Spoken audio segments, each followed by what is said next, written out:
무인일주, 광활한 산맥을 어슬렁거리고 다니는 인, 호랑이입니다. 이 두 개의 광활한 산맥이나 호랑이나 다 사람들의 경외심을 느끼고 한 번씩 더 바라보게 되고 뭔가 하려하고 눈에 띄고, 그러니 이것은 전형적인 지도자의 풍모를 가지고 있습니다. 인 안에 보면은 갑과 병이 있는데요. 이 갑으로 내 조직 안에 있는 내 부하들에 대해서 측은지심으로 자비롭게 대하게 될 거고요. 그리고 병으로 인해서 내 가정보다는 이 사회, 내 조직을 더 챙기게 되겠죠. 그래서 이 지도자의 풍모를 갖고 있기 때문에 뭐 교수나 뭐 교사 이런 역할도 할 수 있고 그 반에 어떤 지도자 역할을 하는 거잖아요. 그리고 또 정치인의 또 직업을 또 가지기도 합니다. 그리고 이제 이 측은지심을 갖고 있다 보니까 갑, 그리고 또 무로 성찰을 하다 보니까 이게 약간 어두워지게 되면은 또 자기 학대로 이어질 수가 있습니다. 남을 원망하느니 차라리 나를 원망하게 되는 거죠. 자, 그러면 각 계절별로 어떤 특징이 있는지 보도록 할게요. 자, 봄 같은 경우는 목이 많아집니다. 즉, 여기에 있는 일지에 있는 갑이 지금 나를 극한다. 근데 이 무이기 때문에 어떤 극에 대해서는 좀 내성이 있어요. 그래서 간질간질하다 뭐 그 정도 수준이지만 이제 봄 해서 목, 월까지 들어오게 되면은 그 극이 심해집니다. 그래서 맷집이 쭉 빠지게 돼요. 자, 이렇게 목이 강한 상황에서 이제 어딘가에 금이 하나라도 있다라면, 자, 이렇게 목으로 인해서 뭔가 귀여운데 현실적인 어떤 고민, 생각을 하게 되겠죠. 그리고 이렇게 이제 목이 강한 상황에서요, 이제 금이 약해지는데 그 중에서도 경보다는 신이 더 약해질 겁니다.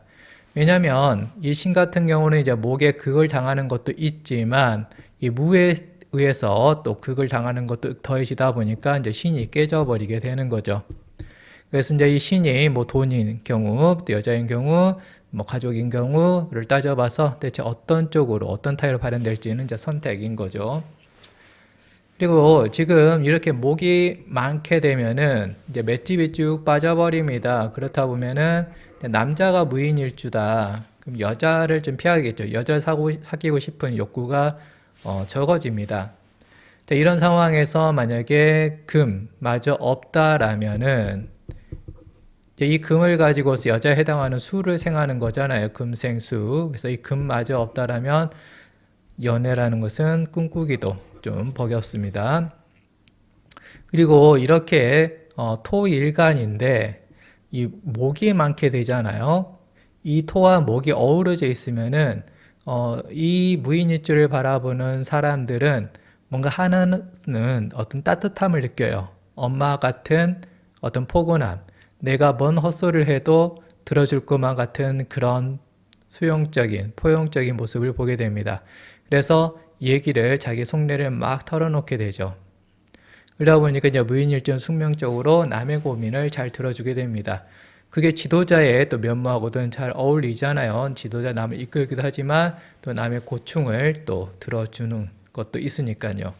그래서 남의 고충을 듣는데 만약에 일주나 시주에 또 금이 있다. 그러면은 이 목을 통해서 그 하소연을 들었던 거, 그 하소연들이 결국은 또 나를 극하고 있는 거잖아요. 그게 좋은 마음으로 듣는 거지, 그건 스트레스죠. 근데 이제 그 금을 가지고서 이 목의 그 스트레스를 이제 해결하는 건데, 이 시주에 있으면은 이제 나보다 아랫사람에 대해서 이 금을 쓰다 보니까 그 사람들의 문제를 해결해 주거나 또 컨설팅을 해 주거나 또 어떤 일을 기획하는 형태로 또 사용을 할 수가 있습니다. 자, 그러면 이제 인월을 한번 볼게요. 이제 인월 같은 경우는 아까 말했던 목의 특성을 계속 보일 거고, 더해서 인월은 또 날씨가 춥잖아요. 그러니까 이제 일지에 있는 병에 집중을 합니다. 그래서 이제 이 병을 이제 어떻게 쓸지는 뭐 선택이죠. 뭐 사진 찍는 취미를 가질 수도 있고요. 아니면 뭐 게임, 뭐 영화 이런 것에 집중할 수도 있고요. 아니면 병 가지고 내가 또 공부하는데 또 사용할 수도 있죠. 그 타입은 선택입니다. 그리고 이제 묘진월 같은 경우도 이제 인월보다는 또 목이 더 강해지는 거잖아요. 그래서 뭐 귀여워요. 목의 특징입니다. 그런데 이제 묘진월 같은 경우 가끔 어두워져요. 왜냐하면 이 자운이 왔을 때 묘 같은 경우는 자묘형이 발생하고요.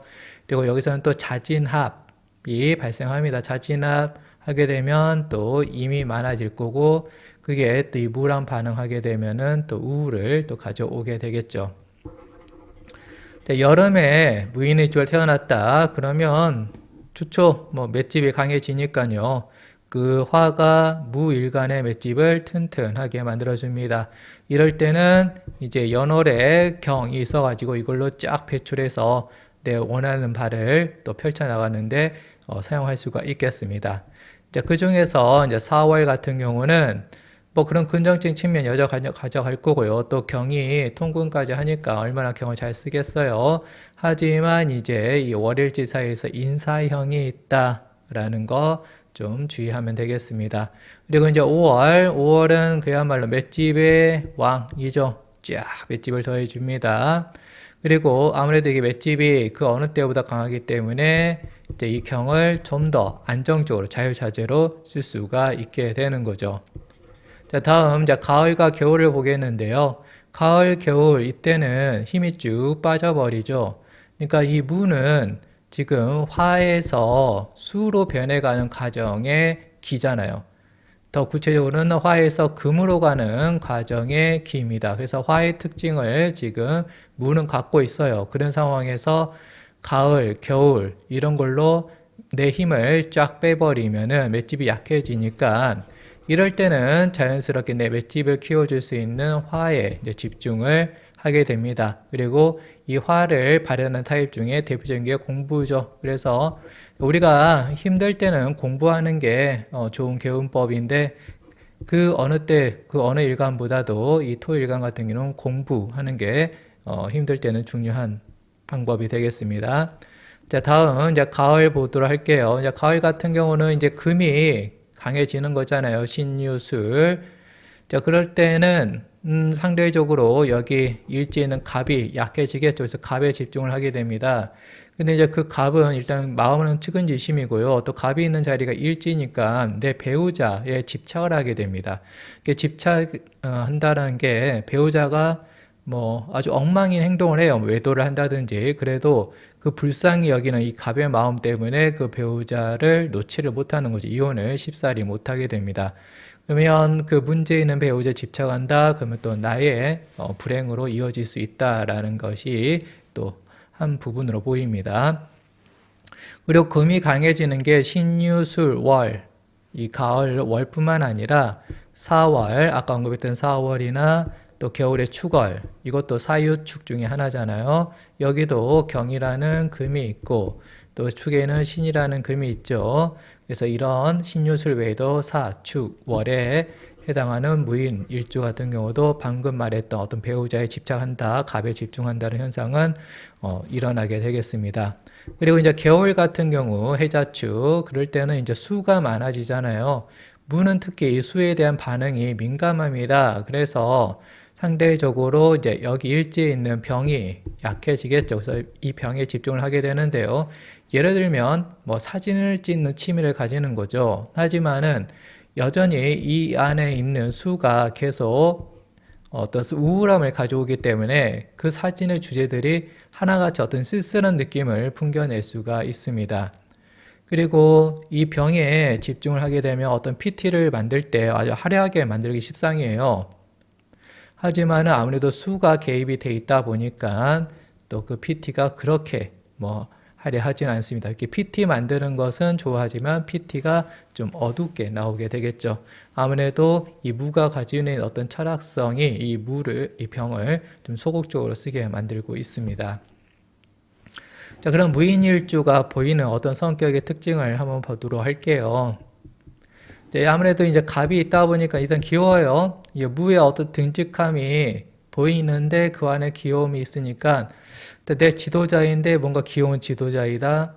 친근한 지도자인 거죠. 그리고 이 병을 또 어떤 허풍, 허세 이렇게 쓸 수도 있고요. 만약에 이제 실 속에 있는 뽐냄이라면 또 멋있는 화려함으로 또 보일 수도 있겠습니다. 그리고 이제 무를 가지고서 아무래도 인과 민감하게 반응하다 보니까 이제 직관력이 또 뛰어나게 되기도 하죠.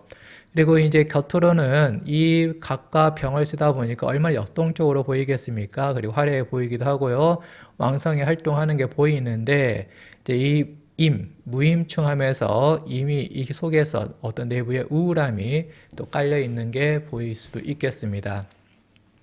그래서 이 호랑이의 어떤 모습으로 당당하게 용기 있게 어떤 솔선수범을 해 나가는데요. 근데 어떤 결정적인 순간에는 또 뒷걸음질을 칠 수도 있죠. 그때는 이제 이 무인충에 의해서 생긴 어떤 불안, 우울이 또 작용하고 있는 것이라고 하겠습니다. 그리고 이제 이 병이 있다 보니까 아무래도 자신의 감정이 쉽게 드러나게 되죠. 표정으로라도 드러나게 됩니다. 그리고 지금 봄쌤 같은 경우는 이제 자연스럽게 약해진 이 금에 집중을 하게 되는데요. 이제 이 금에 집중하게 되면 어떤 의협심을 발휘하기도 하고요. 그리고 또 사회 정치적인 문제에 더 관심을 더 가지게 됩니다. 그래서 정치인이 많은 거고요. 그리고 또 어떤 토론하는 것도 즐겨 합니다. 또 잘하기도 하고요. 이 금을 가지고서 내가 말을 하기 때문에 그렇습니다. 근데 이제 이 무인일주 같은 경우는 아무래도 나보다는 조직을 더 우선시합니다. 다시 말하면 나의 가정보다는 바깥 생활을 더 중시한다라는 거죠. 그래서 밖에서는 좋은 사람이고 또 집안에서는 나쁜 놈이 되기도 십상이기도 합니다. 그리고 이제 무인일주 같은 경우는 지장간에 또 무가 있기도 하고요. 그리고 이 갑이 나를 극하는데 그 극하는 걸로 끝나는 게 아니라 이 극하는 게 병으로 생해지고 병이 다시 나를 생해주잖아요. 이거 이제 살인상생이라 하는데요. 이 나를 극하는 것조차 나를 강하게 만들어주는 거다 보니까 또 영웅의 또 모습을 보여줄 수도 있고, 그러면은 자연스럽게 나의 자존심이 또 강해지겠죠. 이렇게 자존심이 강한데 여기에서 만약에 어떤 지적이 들어온다 그러면 또 불같이 또 화를 낼 수도 있죠. 아까 말했듯이 이 병으로 인해서 자신의 감정을 잘 드러내다 보니까 불같은 화도 금방 낼 수가 있는 겁니다. 자, 그러면 이제 연애하실 때는요, 남자든 여자든 내 조직을 중요시합니다. 그래서 이제 여자 같은 경우도 내 영역을 상당히 중요시하고요, 내 조직. 그리고 대표적인 게 교사죠. 교사라면 내가 맡고 있는 판이 나의 조직이 되고 이 부분을 중요시하게 될 겁니다. 그리고 또 친구 무리가 있다면 그 무리를 또 중요시할 거고요. 그렇다면은 이 무리 내에서 이 여성을 여왕이 된 듯한 느낌을 가지게 대접을 해준다라면은 이 조직 안에서 빛나기 때문에 상당히 좋아하게 됩니다. 남자도 비슷해요. 남자는 또 자신들의 조직이 있겠죠. 만약 후배들을 거느리고 있다. 왜 내가 왕노릇을 해야 되니까. 자, 그러다 보면 이제 이 후배들을 내가 챙겨준다. 그러니까 이 남자를 직접 챙겨주는 게 아니라 후배들을 챙겨줘도 결국 내 조직을 챙겨주는 거기 때문에 또 이 남자 좋아하게 될 거고요. 그리고 또 경조사 있잖아요. 여기저기 다니는 거. 자, 그 경조사도 내가 너를 도와준다라는 느낌이 강한 거죠. 자, 그런 경조사도 같이 챙겨주게 되면 또 좋아하게 될 겁니다. 자, 끝. 자바사주 바이.